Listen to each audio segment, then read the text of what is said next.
जय श्री कृष्ण। निर्जला एकादशी व्रत कथा। सतयुग, त्रेता युग और द्वापर युग से ही एकादशी व्रत का विशेष महत्व माना गया है। भगवान विष्णु की कृपा प्राप्त करने और पापों से मुक्ति पाने के लिए भक्तगण वर्ष भर की 24 एकादशियों का व्रत रखते हैं। इन सभी एकादशियों में निर्जला एकादशी को सबसे श्रेष्ठ माना गया है। इसे भीमसेनी एकादशी भी कहा जाता है। एक बार की बात है, द्वापर युग में पांडवों के घर धर्म, भक्ति और भगवान श्री कृष्ण की कृपा का वास था। युधिष्ठिर धर्मराज थे। अर्जुन भगवान के श्री कृष्ण के परम मित्र थे। नकुल और सहदेव अत्यंत विनम्र और ज्ञानी थे। माता कुंती भी भगवान विष्णु की महान भक्त थी। पांडवों के घर में जब भी कोई एकादशी आती, सभी लोग श्रद्धा और भक्ति के साथ व्रत रखते। माता कुंती, द्रौपदी और चारों भाई पूरे नियम से एकादशी का व्रत पालन करते। लेकिन एक व्यक्ति ऐसा था जिसे व्रत रखने में बहुत कठिनाई होती थी। वह थे महाबली भीमसेन। भीमसेन अत्यंत शक्तिशाली थे। उनका शरीर विशाल था और उनकी भूख भी असाधारण थी। वे दिन में कई बार भोजन करते थे। भोजन के बिना उनका रहना लगभग असंभव था। एक दिन एकादशी का व्रत था। सभी लोग उपवास कर रहे थे।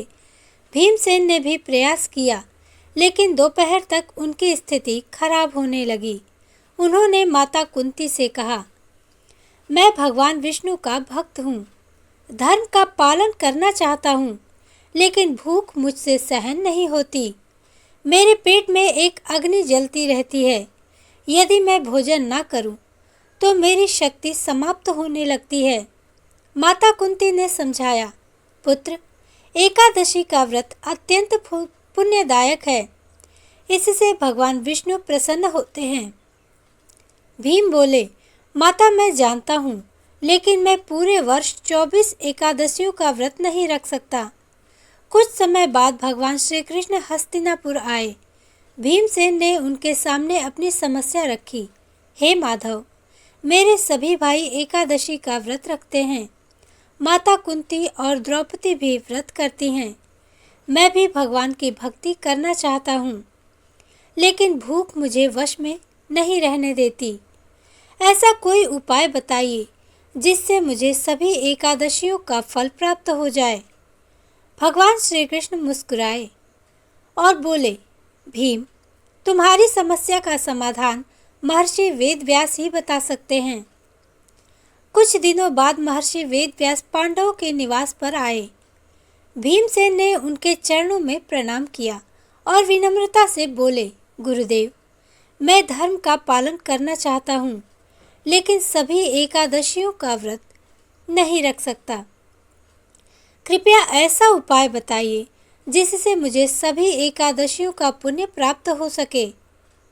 महर्षि वेदव्यास ने ध्यान लगाया और फिर बोले, हे भीमसेन, यदि तुम वर्ष भर की सभी एकादशियों का फल चाहते हो, तो ज्येष्ठ मास के शुक्ल पक्ष की एकादशी को निर्जला व्रत रखो। इस दिन बिना अन्न और बिना जल के उपवास करना होगा।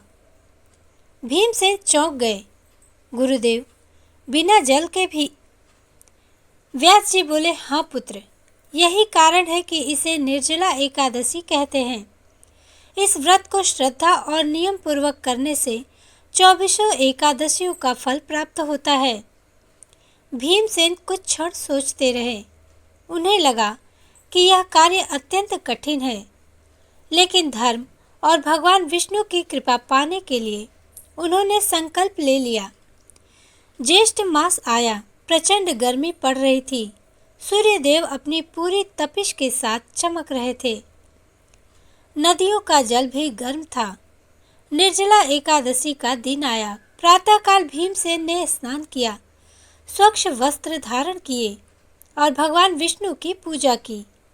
उन्होंने संकल्प लिया कि पूरे दिन जल की एक बूंद भी ग्रहण नहीं करेंगे। सुबह तो किसी प्रकार निकल गई, लेकिन जैसे जैसे सूर्य ऊपर चढ़ता गया, उनकी प्यास बढ़ती गई। भीमसेन बार बार जल के पात्र को देखते और फिर अपना ध्यान भगवान विष्णु की ओर लगा लेते। दोपहर तक उनकी स्थिति कठिन होने लगी। शरीर से पसीना बह रहा था, गला सूख रहा था, लेकिन उन्होंने अपना संकल्प नहीं छोड़ा। शाम के समय द्रौपदी ने कहा, स्वामी, आप बहुत कष्ट में दिखाई दे रहे हैं। भीमसेन बोले, देवी, मैं अपने गुरुदेव का आदेश और भगवान विष्णु की भक्ति के लिए यह व्रत पूरा करूंगा। रात होने लगी, प्यास और भूख दोनों बढ़ गई, लेकिन भीमसेन ने भगवान विष्णु का नाम जपना जारी रखा।